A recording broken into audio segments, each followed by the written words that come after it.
Oi, pessoal, eu sou a professora Cláudia e nessa aula nós vamos falar sobre a teoria do deslocamento de equilíbrio segundo Le Chatelier. Então, mais uma vez, eu sugiro que você tenha em mãos lápis, borracha e um caderninho para você fazer anotação durante a aula, tá? Não deixe escapar. Se você fica só ouvindo e não anota nada, fica mais difícil e você acaba perdendo tempo porque você vai ter que voltar para saber do que a gente estava falando. Tudo bem? Então, vamos lá? Então vamos lá, meu povo, tentar entender deslocamento de equilíbrio, tá? Então imagina que você tem aí uma reação em equilíbrio. Então você já sabe o que é equilíbrio. O equilíbrio acontece quando a velocidade da reação direta, ou seja, A mais B produzindo C mais D, for igual à velocidade da reação inversa, ou seja, C mais D produzindo A mais B. Então, quando essas velocidades são iguais, você tem o equilíbrio, tá? Agora, se por algum motivo uma dessas velocidades sofrerem algum tipo de mudança, tá? Então você já sabe que a velocidade ela depende da concentração. Então, por exemplo, V1 ele depende da concentração de A e depende da concentração de B. Se você tinha lá um mol de A e um mol de B, e por algum motivo você colocar, por exemplo, 2 mols de A velocidade da reação vai aumentar, porque você está aumentando a concentração aí de A ou de B ou dos dois, né? Então, a substância A vai reagir com B e vai produzir mais substância C e D, tá? O mesmo pode acontecer se você diminuir, por exemplo, a concentração de C e D. Está produzindo lá e você está tirando C e D. Então, você vai ter menos substâncias, então eles vão reagir numa outra velocidade e vai interferir aí nesse equilíbrio, tá? Então, quando você altera de alguma forma a velocidade da reação, isso vai provocar o que a gente chama de deslocamento de equilíbrio. E esse deslocamento, ele vai ser no sentido da maior velocidade. Então pensa, se você tem mais substância A e mais substância B, o que vai acontecer? Vai produzir mais substância C e D. Então, esse equilíbrio vai ser deslocado no sentido de produzir mais C e D. Se você, por algum motivo, a reação tá lá acontecendo bonitinha, aí você pegou a substância C e D que você tinha lá no laboratório, ela é o produto aqui dessa reação. Mas vamos supor que você tem C e D no seu laboratório, você vai lá e joga dentro do meio reacional. Você está aumentando essas quantidades aqui. Você está aumentando a quantidade de C, está aumentando a quantidade de D. Se você aumenta a quantidade de C e D, o que acontece com a velocidade da reação 2? Ela vai aumentar. Por quê? Ela depende de C e depende de D, né? Então, o equilíbrio vai ser deslocado no sentido de produzir mais substâncias A e B, tá? Então, isso é o deslocamento de equilíbrio. É quando, por algum motivo, você mexe nessas velocidades, tá? Então, vamos lá. Vamos supor essa reação aqui, A mais B em equilíbrio com C e D, tá? Então, V1 é a velocidade da reação quando A reage com B. E V2 é a velocidade da reação quando C reage com D, tá? Então, se você aumenta V1, o deslocamento do equilíbrio vai para o lado do V1. Por quê? Ó, V1 ele depende das quantidades de A e das quantidades de B, né? Se você aumenta a quantidade de A ou de B, vai aumentar a velocidade. Então, o deslocamento vai para a direita, tá? Porque a velocidade, ela vai para o lado que tiver maior, certo? Aí, se você aumenta V2, como que eu posso aumentar essa V2? Eu posso aumentar V2 aumentando as concentrações de C e D. Você pode pegar lá você fez a reação lá no laboratório e está produzindo C e D, mas você tem C e D no laboratório, joga dentro do vaso reacional. Você está aumentando a concentração de C e D, porque ó, a velocidade V2 ela é proporcional à concentração de C e à concentração de D. Então, se você aumenta a concentração de C ou a concentração de D, você aumenta a V2. Se aumenta a V2, aumenta a chance da reação ir para o lado de AB, tá?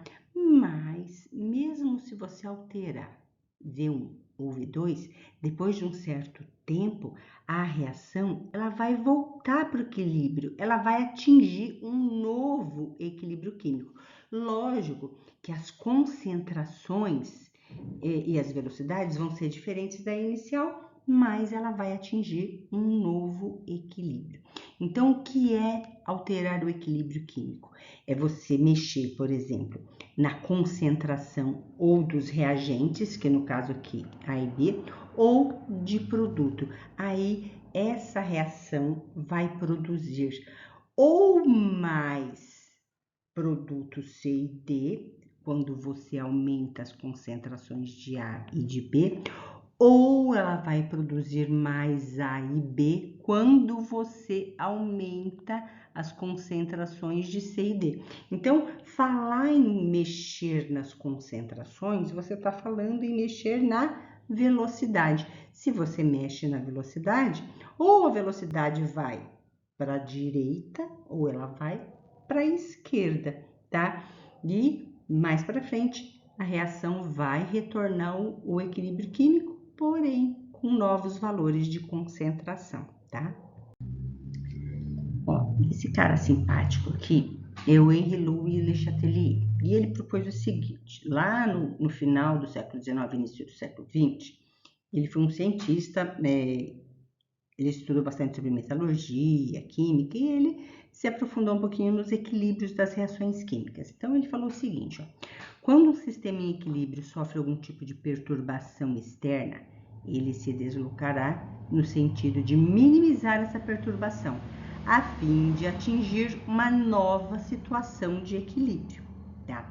Então, você tem uma reação em equilíbrio. Então, lembra, o fato de você dizer que ela está no equilíbrio não significa que as concentrações iniciais e finais são iguais, tá? Só significa dizer que a reação atingiu um patamar onde as concentrações dos reagentes e produtos não mudam mais. Então, isso é um equilíbrio. Mas esse equilíbrio, segundo Le Chatelier, ele pode ser perturbado. Você pode modificar a concentração dos reagentes, e aí você vai mexer na velocidade e vai ter mais formação de produtos. Ou você pode modificar a concentração dos produtos de modo que esse equilíbrio se desloque no sentido de formação de mais reagentes. Então, se você aumenta qualquer uma das velocidades, o equilíbrio vai ser deslocado no sentido da maior velocidade, ok?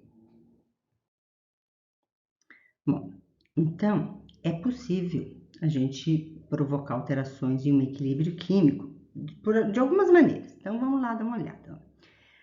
Variações de temperatura, variações de concentração dos participantes da reação, ou se você mudar a pressão total do sistema. Isso quando a gente está falando de gases, tá? Pressão é para gases, tá? Então, por exemplo, temperatura. Quando você mexe na temperatura de um sistema, tá?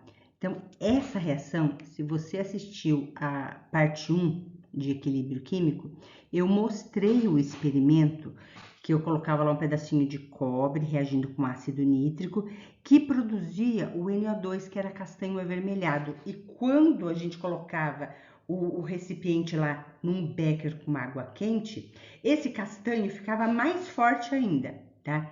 E aí, o que eu fazia no experimento? Eu pegava esse pote, esse recipiente com um NO2 que estava bem escuro e colocava num banho de gelo. Quando eu colocava num banho de gelo, ele ia ficando cada vez mais claro. Então, nitidamente lá naquele experimento, você percebe que a temperatura, ela pode favorecer o deslocamento de equilíbrio para um lado da reação ou para o outro. Então, o castanho avermelhado é uma reação endotérmica. O que é endotérmica? É uma reação que ela, para acontecer, ela precisa absorver calor. Entra, absorve, térmica, calor, tá? E uma reação exotérmica, ó, exo significa sai, libera calor. Então, quando uma reação libera calor, significa que se você colocar essa reação, o frasco reacional, num recipiente com gelo, você vai favorecer, porque o gelo ele vai tirar o calor do meio. Então, por isso que lá naquela reação, ela ia ficando cada vez mais clara, conforme a gente ia deixando lá no gelo, tá? Então, a temperatura é um fator importante, tá? Aqui eu coloquei uma observação, né? Que se você bota num balão a 100 graus, que no caso a água estava fervendo, a cor interna aqui vai ficando castanho avermelhado, cada vez mais escuro, ok?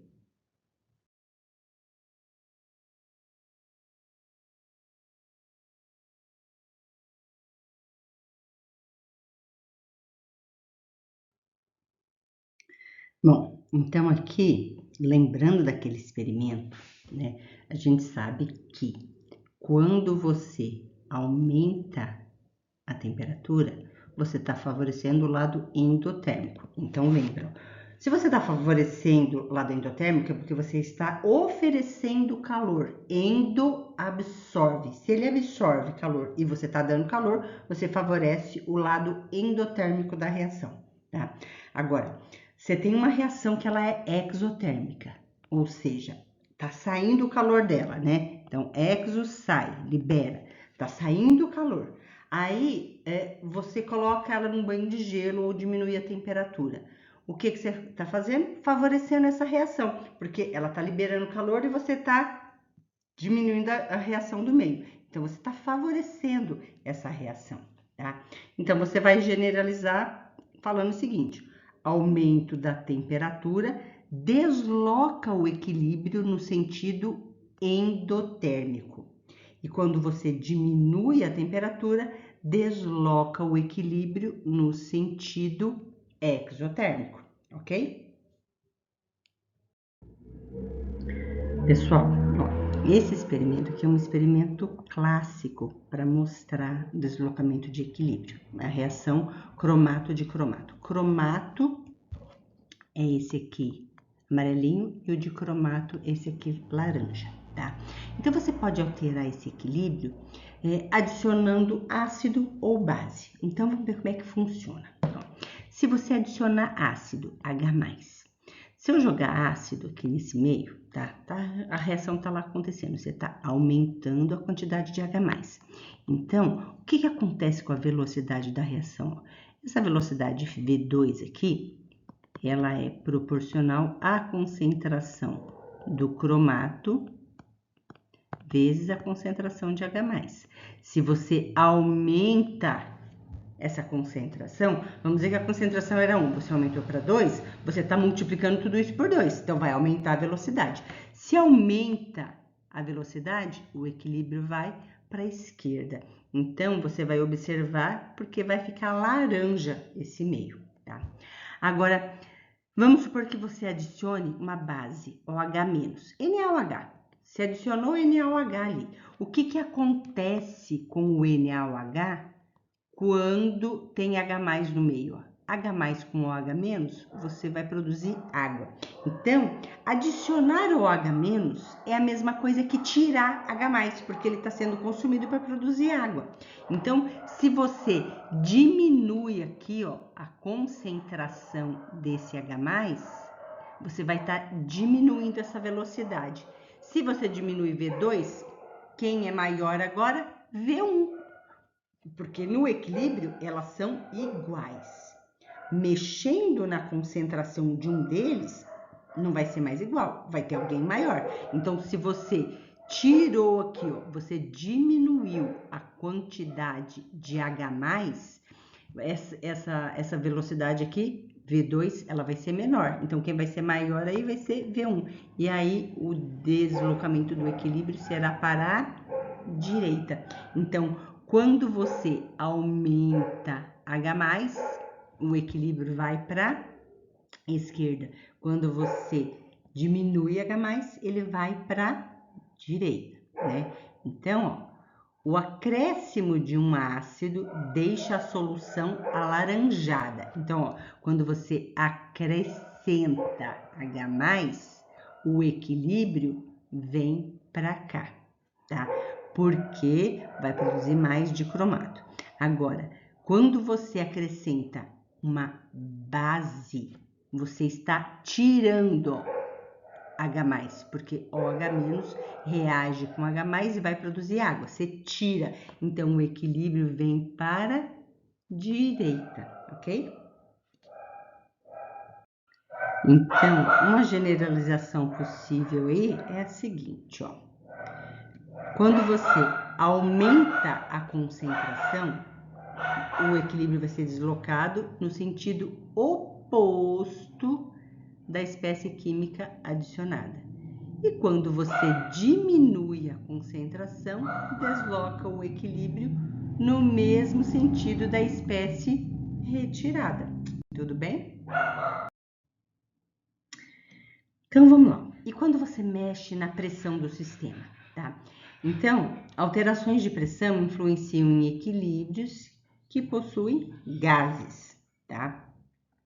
Então, imagina a reação aí de produção de amônia, ó, N2 mais H2, produzindo NH3. Então, quando você faz o balanceamento, ó, você tem aqui a proporção 1 para 3 para 2, tá? A gente pode dizer que esse 1 mol aqui mais 3 mols aqui corresponde a 4 mols de gases, tá? Lá na CNTP, você sabe que cada mol equivale a 22,4 litros. E se você tem 4 mols? Vai equivaler a quantos litros? X litros, né? Vamos fazer essa conta, ó. X vezes 1, X, que vai ser igual a 4 vezes 22,4 litros, tá? Mas, isso aqui é na CNTP. E se não for na CNTP, 1 mol de litro vai valer quantos litros? 22,4, 25, 26? Se for fora da CNTP, ele vai valer um volume V. Então, 1 mol vai ser V volumes. 4 mols vai ser 4 vezes V. 4 volumes, tá? A mesma coisa aqui, ó. Amônia, então, serão 2 volumes. Então, isso é importante para você saber que quando você tem os reagentes, ó, o volume desses reagentes é maior do que o volume do produto aqui, que é a amônia, tá? E para você deslocar este equilíbrio, você pode mexer na pressão. Por quê? O que acontece? Quando você aumenta a pressão, tá, sobre o sistema, ele desloca o equilíbrio no sentido de menor volume. Então, imagina o seguinte, ó, imagina que você tem uma seringa, sabe? Você vai tomar lá a injeção, aí a enfermeira enche a seringa lá do remédio. Como que ela faz para injetar esse remédio no paciente? Ela vai pegar a seringa e vai aumentar a pressão. Ela aperta o êmbolo, né? Aumenta a pressão. O que que acontece com o remédio lá dentro? Diminui o volume. Então, quando você aumenta a pressão lá no êmbolo da seringa, o volume diminui. Então, nessa reação aqui, vamos dizer que a pressão dessa reação inicial aqui era de 1 atmosfera. Aí você aplicou lá uma pressão de 2 atmosferas, você aumentou a pressão. Se você aumentou a pressão, você está esmagando os reagentes. Então, ela vai ser deslocada no sentido de produzir mais amônia, tá? Então, aumentando a pressão, ela vai para o lado do menor volume, ok? Espero que vocês tenham aproveitado a aula. Se vocês gostaram, deixa o like, se inscreve no canal e compartilha com os amigos para ajudar meu canal a crescer. Tudo bem? Tchau, tchau, pessoal!